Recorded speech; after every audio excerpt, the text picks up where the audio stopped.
Um, so yeah, I'm just recapping what we discussed in the last session. So how do we create an object? Class name, object name equal to new corresponding class constructor. So you can pass as many constructor names as as many constructors as you can create it, right? So um, another important point we need to remember is when we don't write any constructors in a class, when we don't write any constructor in a class, by default JVM inserts a default constructor. But when we write any argument constructors, focus on the terminology, okay? When we write a class with argument constructors, then JVM doesn't insert a default constructor. So if you want to use of default constructor, then you need to write explicitly the default constructor. Otherwise, it will give you an error. Okay. Otherwise, it will give you an error when you try to invoke and when you try to create an object with a default constructor. I think we discussed about what we discussed is super, right? So what is the specialty of super? Super is like comes into picture in the concept of inheritance. When you extend a class, when you try to take the features of the super class, when you try to get the when you try to inherit super class behavior into your base class or child class, then when you try to create an object for subclass, then it automatically triggers the superclass constructor because the super keyword will be inserted automatically by JVM. If you want to insert, you can insert, and super is the first keyword that's supposed to be there. If you want to insert explicitly, super is the first line of the code that's supposed to be there in the constructor. Can we write multiple super methods, super inside a constructor? No. In each constructor will have only one super, right? And another important point is can we write argument based super so that you can trigger argument based super constructor in the super class? Yes, you can do that. So those are all the conditions for super, right? So nice. Next is method overloading and method overriding. So these two comes into picture in terms of polymorphism. So the definition of method overloading is compile time polymorphism. Method overriding is runtime polymorphism. So how can we say method overloading is compile time polymorphism? Because at compile time you get to know whether that which particular method is going to be executed. So this, as the names indicates, right, it's a method. This overloading concepts and overriding concepts happens on top of methods, not between not on the classes, not on the variables, right? Only methods of the particular classes. So if you want to overload a particular method, then the overloading happens within the same class. But how do you distinguish between the two methods if it is happening within the same class? Based on the signature. What is signature? Type, number of arguments, type of argument that we pass, or um, uh, order of arguments. Then method name, this is called as a signature. So a return type can be anything when you are doing method overloading. How about method overriding? Method overriding happens between the classes, and the both class should be both class should have the inheritance concept between. So which means you need to see an extend keyword next to the class, next to the base class. And what is the definition? What is the definition of what are the definitions that has been there for overriding? Method name should be same, argument type should be same, method signature should be same, return type should be same or subclass with a covariant. I'll explain, but for now, remember that. Mm,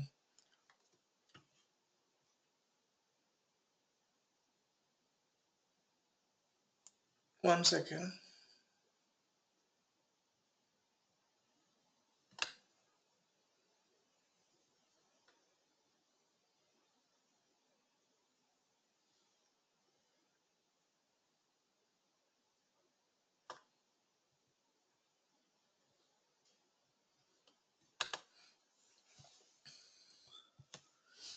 So for now, remember return type should be same. So when you are super class, if there is a return type is int, in base class also, it in child class also, the return type should be int. Okay. So there are some more definitions around. So what if I use private? What if I use static? What is if I use final for the super class method? Then can I override? Can I override those kind of things? No, you cannot override, because the moment you use final, it's not allow you to modify it, so you cannot override. So how about private scope ends within the same class, so you cannot take the behavior into the subclass. How about static? If you use static, the the method will be loaded at the class time rather than along with the object creation, so you cannot get control of it. So these three things, the moment you use private, static, final on a particular superclass method, then you cannot override, and those methods cannot be overridden by subclass.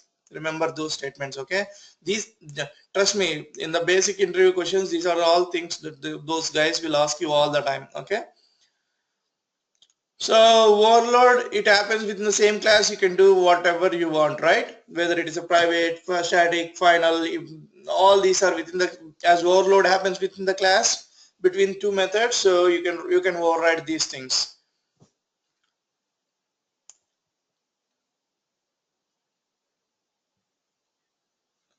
Then access modifiers. What are the access modifiers that we have? Private, public, protected, default. These are all the four access modifiers that we have in Java. Remember that. Okay, access modifiers. So the name itself sounds you like they are the they are the ones who define the scope of a particular variable, particular method, particular class. Okay. So how about access modifiers? Then in overloading, there is no control. I mean, there is no such thing as if you use any specific access modifier, you cannot overload. There is no such rule. But overriding happens between the classes. So if if superclass is protected, then you can increase the scope of that class. You can use public. If it is public, superclass is public method, you must use public method in the base class. Otherwise, it will throw an error, or it will consider it's not overridden method. Okay. Exceptions, it's okay. Take it easy for now. I'll explain to you guys later. Method resolution. Mm, So this is what I'm saying, like why it is compiled. Overloading is why it is compile time. Overriding is why it is runtime is. Method resolution always takes care by the compiler based on the reference type. But here always take care by JVM based on the runtime object. Only after creating an object only you get to know which class has been getting invoked, which method is going to be get invoked, whether it's a superclass method, whether a subclass method will be. You get to know only once you create an object and assign it to the corresponding reference variable. Okay. And there are two more rules we learned when we are doing programs. Superclass reference variable, subclass reference variable cannot hold off superclass object. Subclass reference variable cannot hold off superclass object. Superclass reference variable can hold off subclass object. Okay. Mm,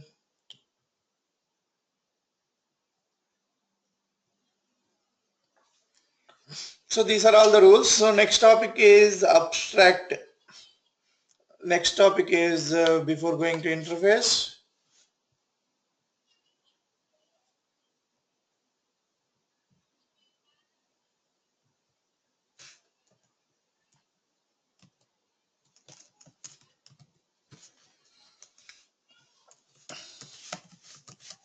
Abstract class, interface. Then we can go to, let's finish these two. Okay. So abstract class. What is an abstract class? We know what is a class, right? A class is a logical entity for an object, and it consists of class member variables and methods. This is called a blueprint of a class, right? So what is an abstract? So what is an abstract class? How do you write an abstract class? We know how to write a class, but how do you write an abstract class? When you write an abstract class, what is the use? Why do you want to create an abstract class, right? So what is the additional definition that is abstract coming with, right? So these are all nothing but abstract class is a class. Okay, it's as good as a class with keyword next to the class, so that the moment you use abstract class name, then inside the methods you can have abstract methods or concrete methods. Okay, you can have abstract methods or concrete methods, which means when you are unable to implement the method definition, when you are unable to implement the method definition at the top class itself, then go for abstract, whatever the method that you want, go for abstract method and implement as many as you want with the definitions that you know. Like, let me show you one simple example.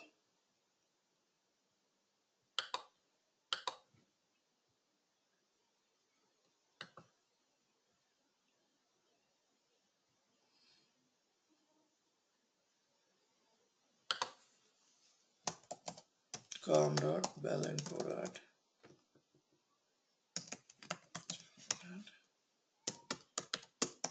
Session 6. Session 8.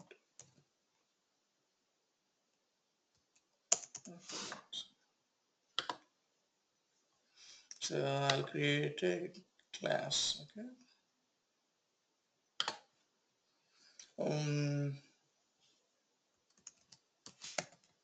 Abstract class, abstract demo.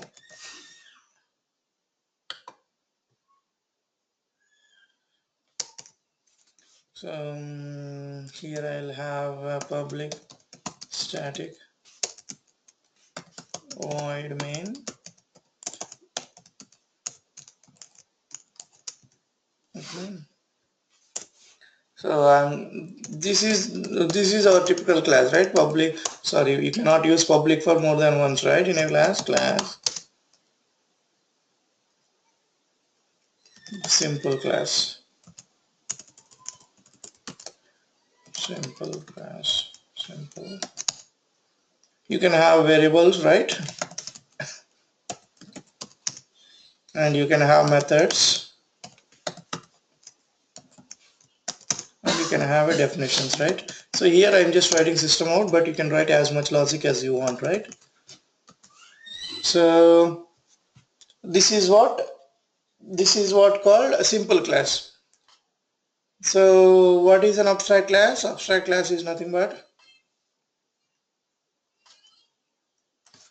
a class with abstract keyword, and it goes with a class with abstract keyword, and it should be given to the class level. Okay, it should be given to, the moment you use abstract like this will become an abstract class. You can call this as an abstract class. Okay, so how is it different? When should I use, right? So there are scenarios we come across when you don't have enough definitions. Here the method definition is what? The method definition is something you are printing. You know, when you don't have a definition, when you don't have implementation logic, but you still want to give that behavior, then make that class an abstract, and a method also should be an abstract method. Okay, so in this case, if you observe, what is the difference? Here you are not providing any implementation for this method. Okay, you are not providing any implementation for this method. Okay, what you doing, as you don't know that when you are writing this class, you don't know the implementation for this method, but you know there is this need to be implemented, whoever want to get this behavior.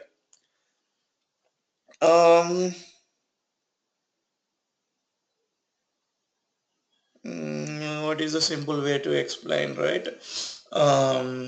Yeah, let's take a simple concept, right? Okay, let me write a simple concept called car. Okay, what I will do here, a simple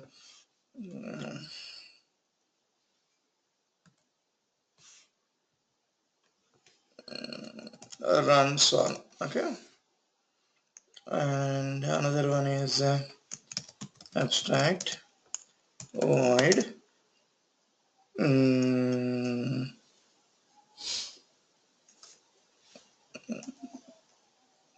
number of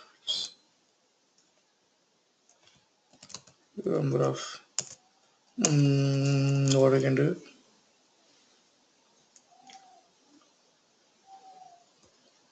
engine type. I'll explain, don't worry. I'll take another one, abstract void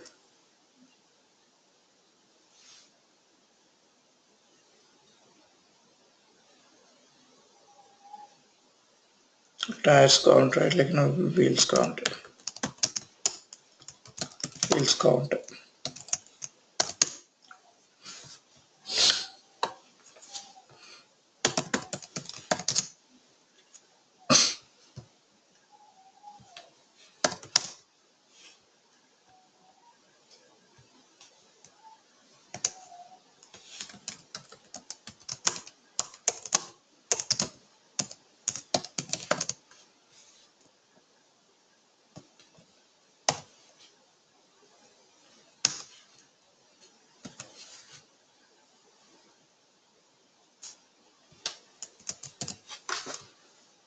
Okay, so here see, like okay,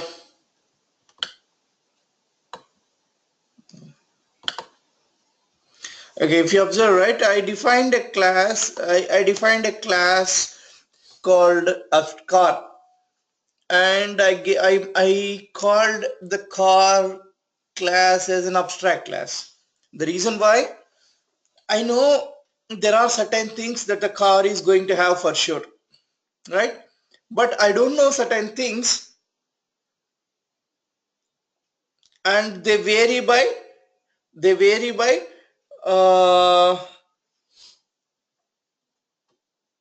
car model, they vary by car brand, right? That is the reason runs on method here, I called it as an abstract method. Because yes, definitely somebody has to implement this runs on before the car goes onto the road.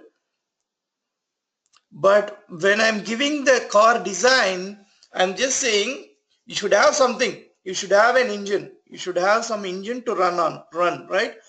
But what type of engine? It depends on the again brand, and it depends on the again model. Engine type also same thing, right? Engine type may vary, V6, V4, V2, V8 kind of engine types different, right? Based on the car. But one thing is for sure, when I'm saying it is a car, the wheels are going to be fixed, right?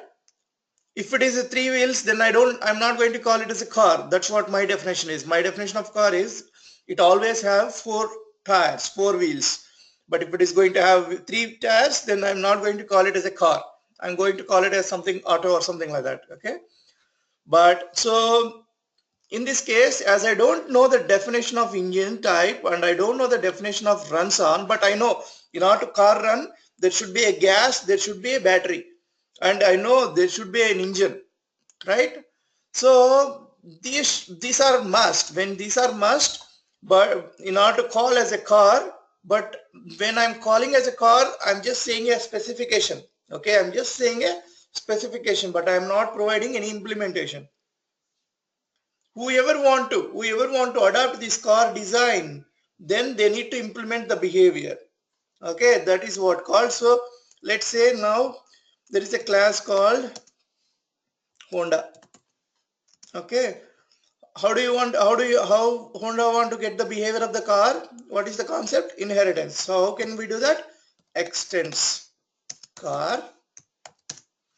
Now the moment you say extend car, it will give you an error because it says the type of Honda must implement the inherited abstract method car runs on. So whatever the abstract methods that you defined here, as soon as you extend this class, as soon as you ask for the inheritance behavior of the class, what it does, you must implement, that's what it says, you must implement. Okay, so let's add unimplemented methods. Okay, don't need this. Just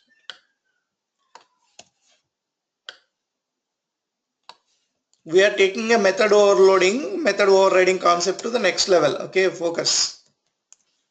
Apart from that, we do nothing.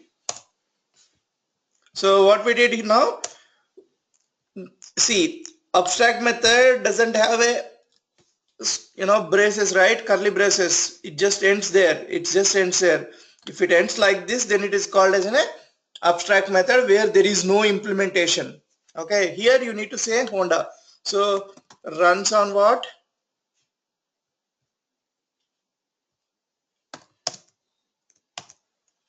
Gas. Engine type.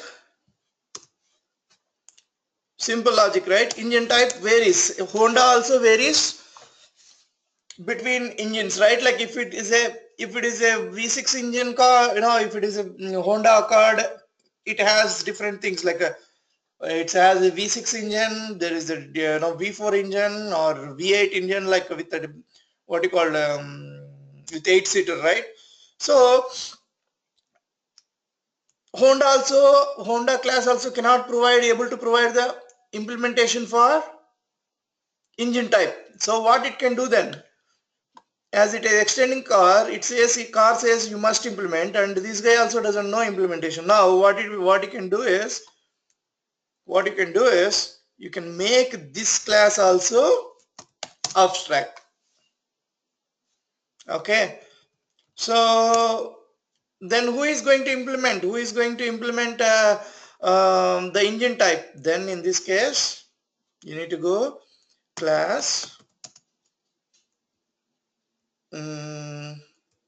Honda V6. Let's say I'm just calling it as class Honda V6 extends Honda. Now it says you are extending Honda, and this Honda doesn't provide an implementation for engine type. So somebody has to implement this engine type. Whoever, either you call it as, if you don't have an implementation, call it as an abstract, or if you know the implementation, go for a class. So as it is saying class, so I know the implementation of the engine type for Honda 6 level, Honda 6 car level. So what I'm going to do,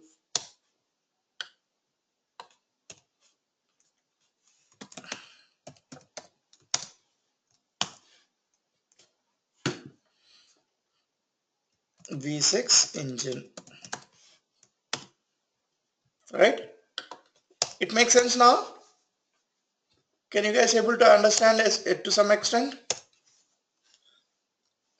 Okay, whenever you don't have an implementation but you know the specification, go for abstract class.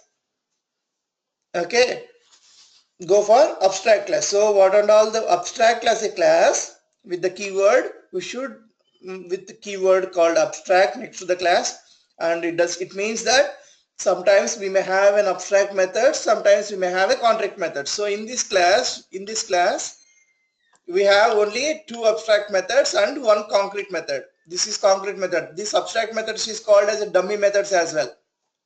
Some people call it as a dummy method, some people call it as an abstract methods where there is no implementation, and this is a concrete class or implemented method, sorry.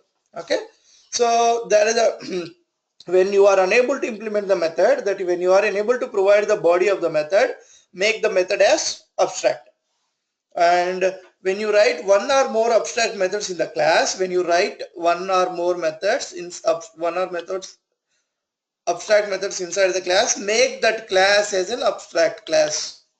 Make that class as an abstract class. That's a mandatory. Okay, but see, as soon as you have abstract methods, the class should become an abstract class.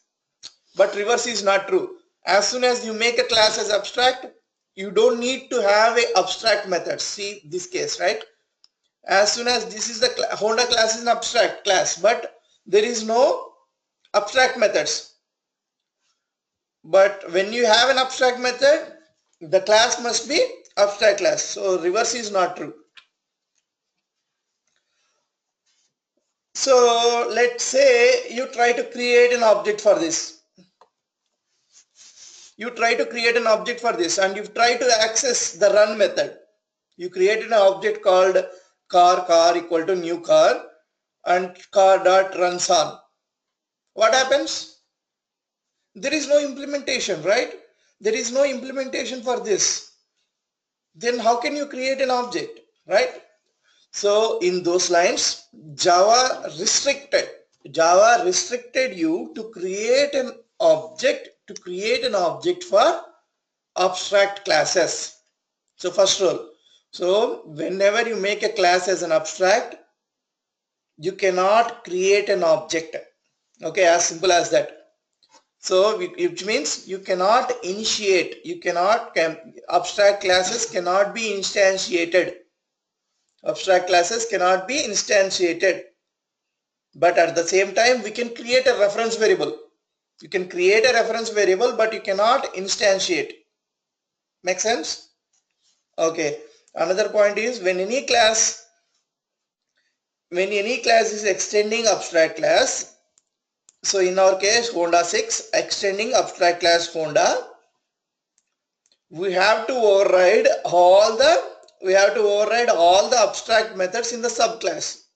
We have to override all the abstract classes in the subclass. We have overridden here and here, like Honda class is extending car and it tries to implement, but it doesn't have full implementations. It have only implementation of runs on.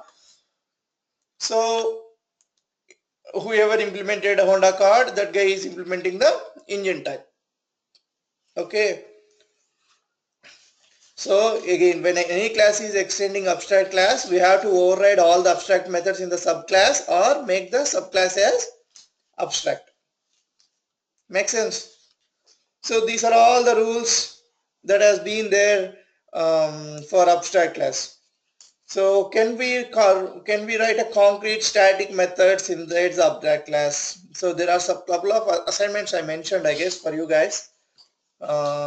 In the last assignment also you may have these questions. So go back and look around and see if you can now understand.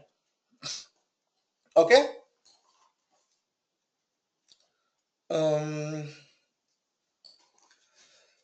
So that is all about abstract class. So next topic, interface. What is an interface, right? How it is different from abstract class. In simple way, interface, you can call it as fully abstracted class which contains only constants and constants and abstract methods. Interface is a fully abstracted class. As simple as that. Interface is fully abstracted class. What is fully abstracted class? Fully abstracted class is nothing but where there is no concrete methods. So can we call this as an abstract class? Yes. Can we call this as a fully abstract class? No, because we have one concrete method, one implemented method. If this method is not there, then you can call it as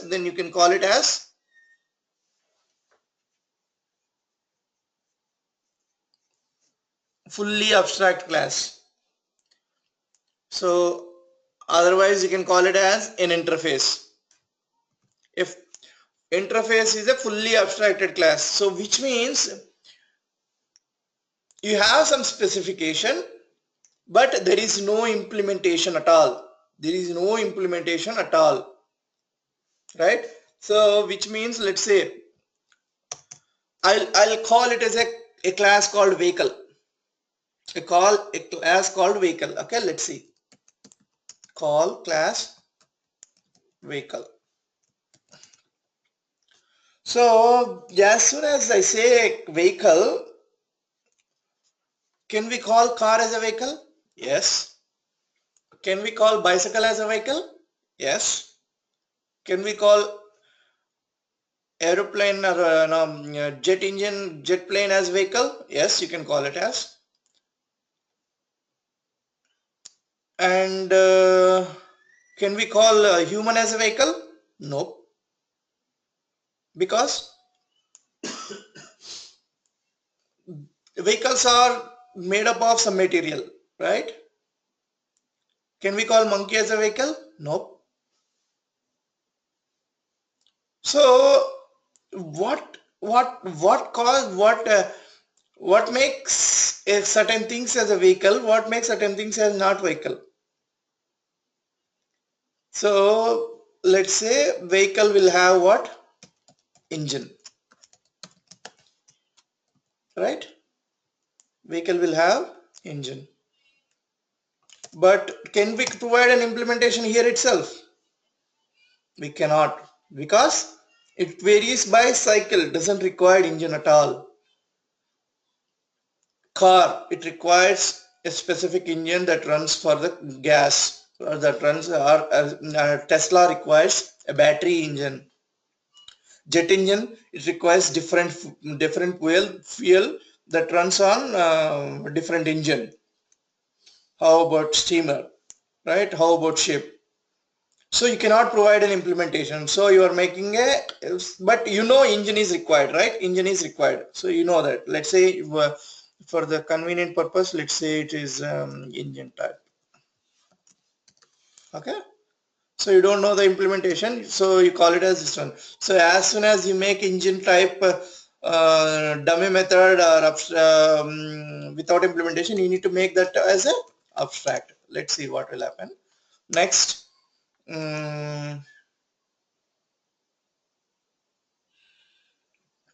It runs on, right? Abstract void runs on. Can you confirm each vehicle has a different type of runs on? So some runs on gas, some runs on engine, some runs on human energy. So you cannot provide an implementation here. So you can make it as abstract. Nice. Let's abstract void wheels count.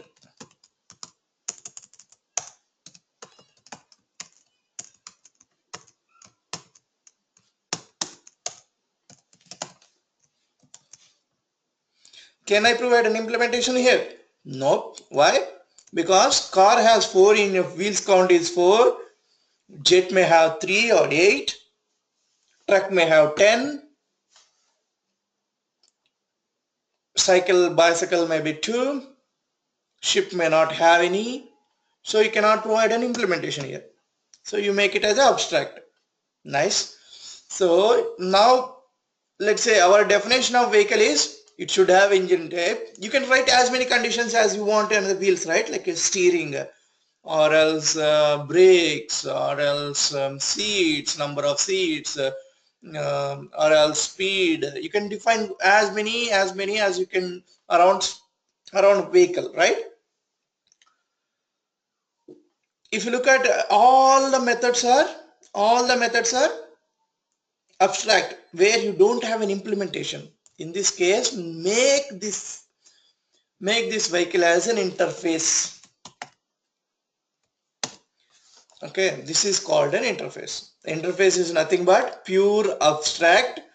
Interface is nothing but pure abstract class with all the abstract methods inside without any concrete methods. But you look at, right, the concept, you try to understand the concept. You know the vehicle, you know the vehicle specifications, you know the specification of the vehicle. You don't know the implementation. When you are saying a vehicle, by looking at any car, you can say it's a vehicle. By looking at any ship, you can say it's a vehicle. It carries something. So from your mind, it carries something. Then you can call it as a vehicle. If it is an engine, you can call it as a vehicle. If it is a runs on certain wheels, then you can call it as a vehicle. So these specification is there in your mind, but you can't provide an implementation because it varies by vehicle type by vehicle type. If it is a car, it's going to be different. If it is a jet engine, it's going to have different. It's going to be ship different. It's going to be bicycle different, right? So that's the reason you don't provide any implementation there. You just say, the moment somebody going to call it as a vehicle, then they should have these specifications. They should implement these specifications. So let's say here extends. I need to give vehicle capital letter. It's class name vehicle.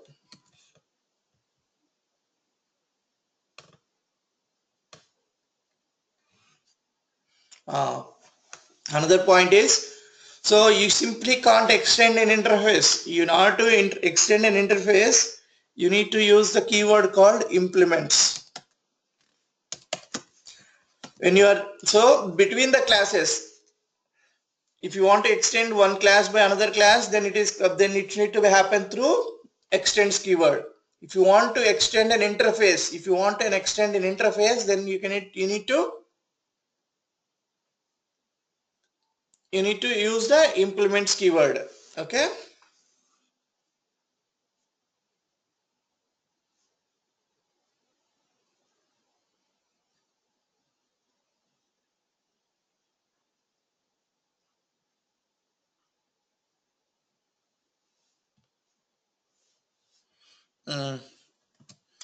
Another point is, when you write like this, right? When you write like this,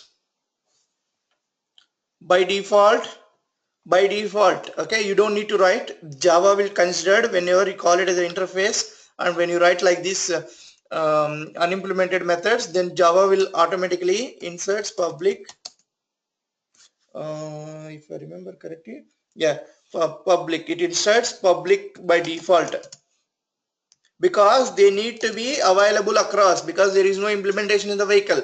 If you make them default, if you make them protected, if you make them private, then nobody can't access. Then how can somebody implement the specification that you have for the vehicle, right?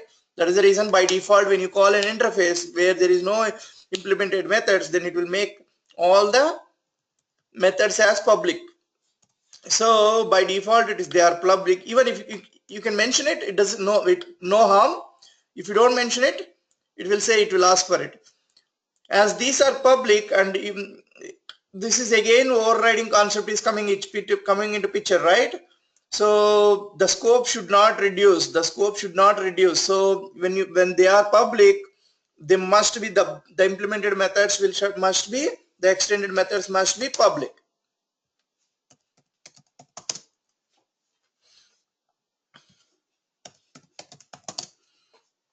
Okay. So again, here also,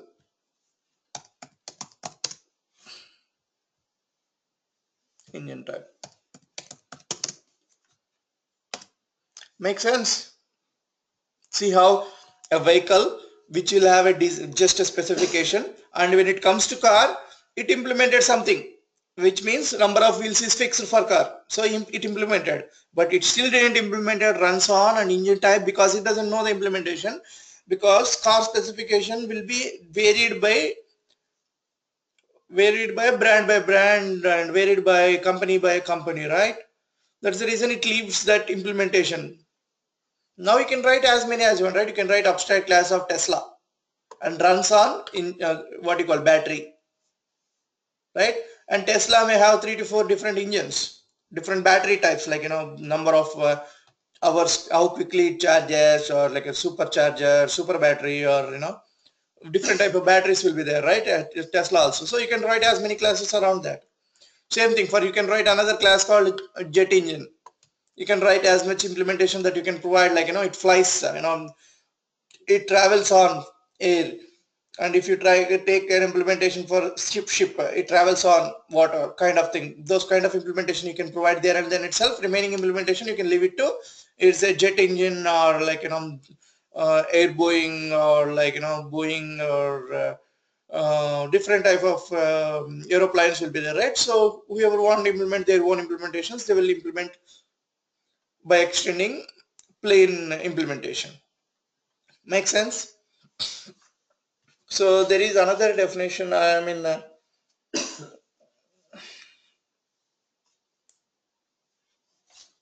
yeah. Another thing is, like, even you don't need to mention here abstract for interface. You don't need to mention abstract. Okay. So you don't need to mention the abstract here. So when you don't mention abstract, it will consider default public abstract void. So this method, how JVM looks at it, public abstract void runs on. That is what it understands. That is what it understands. Okay, you don't need to mention it, all the abstract methods. And another one is, if you write a variable, can you write a variable here? So you can write as many variables as you want here. That is allowed. But by default, this variable, when you write like this, right, vehicle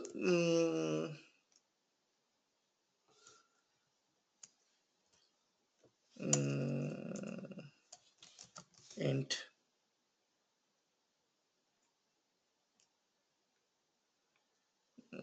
see, it's like speed. Let's see, default I give it as 10. Okay, speed is 10, something like that. Okay, default. So if somebody want to override, they can override, right? So by default, the value of this is public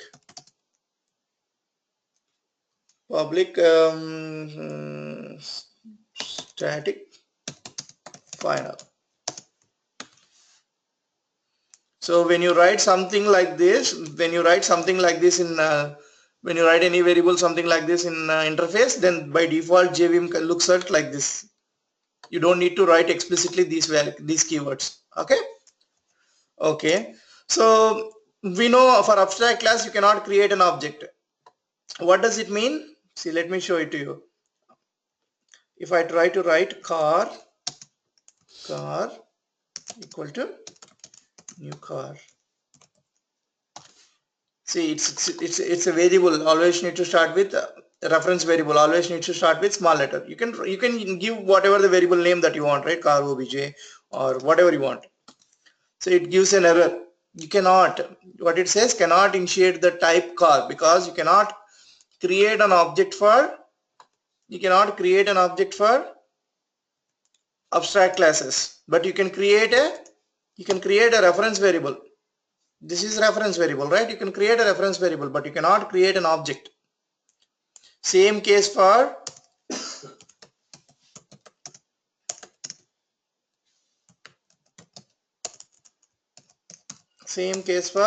interface as well. When there is no implementation, what's the point on creating an object, right? As simple as that. When there is no implementation that you provided in the vehicle, you just provided the specification, you haven't provided the implementation, then there is no point in creating an object. right? That is the reason you cannot create an object. You can create, but you can create a reference variable. Let's say, let me create, as I created a reference variable, I can use that new. I cannot create for Honda also because it is also an abstract. I can create for Honda V6. Honda V6. This is allowed, right? If you remember yesterday's class, I guess, right? Superclass reference variable can hold subclass object. This is the superclass, right? Car is a superclass for Honda V6, can hold subclass object. Now with this object, you can access whatever you want. Car dot engine type, car obj dot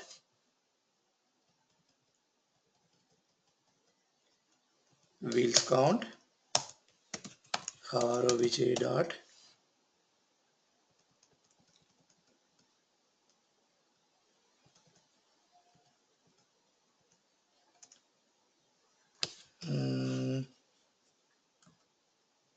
runs on, and car obj dot speed. You want to display, right? Just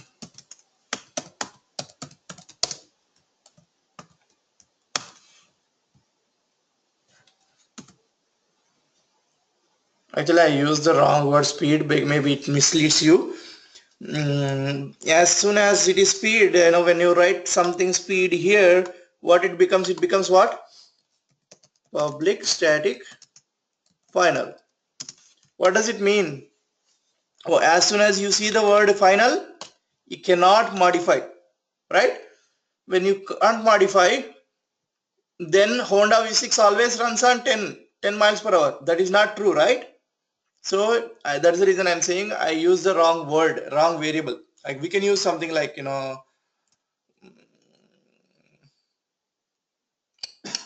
which is going to be fixed across all vehicles. What we can do across all vehicles.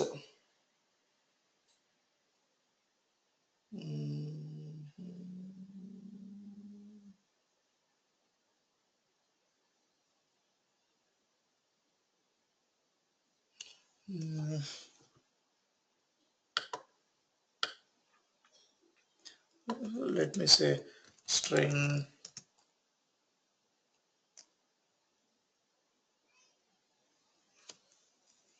what we can give it, something generic vehicle definition of some concrete value which is not going to vary between vehicles. Okay, something you can give it there, so you can access that as well. So let me first simple sake, I didn't get anything into my mind, so I'll just call it as a ABCD. Okay, some variable which is not going to be modified, which is not going to vary, across vehicles. This value is going to be concrete. So this is the word.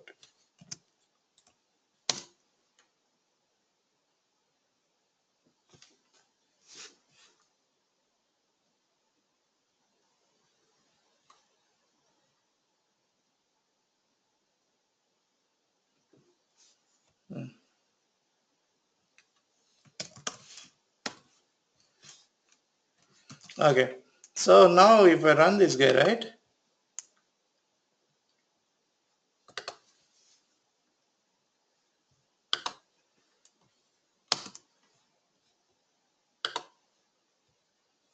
Yeah, public static void main. So if I try to run, as I mentioned wrongly the main method, so it cannot start, it cannot even show you to run the program. What you need to have? String args. Okay, so now if you look at, if you try to run, see this car, what is kind of car? It's a V6 engine car with 4 wheels. It runs on gas and some value is 20 all the time. you can display. You getting my point? So this is called interface. So tomorrow what we can do is and try to execute as many examples as I gave it to you guys. Another thing is tomorrow we'll discuss about array examples and strings and what else we have before we jumping into some threading. Yeah, string tokenizers, JVM monitoring, memory.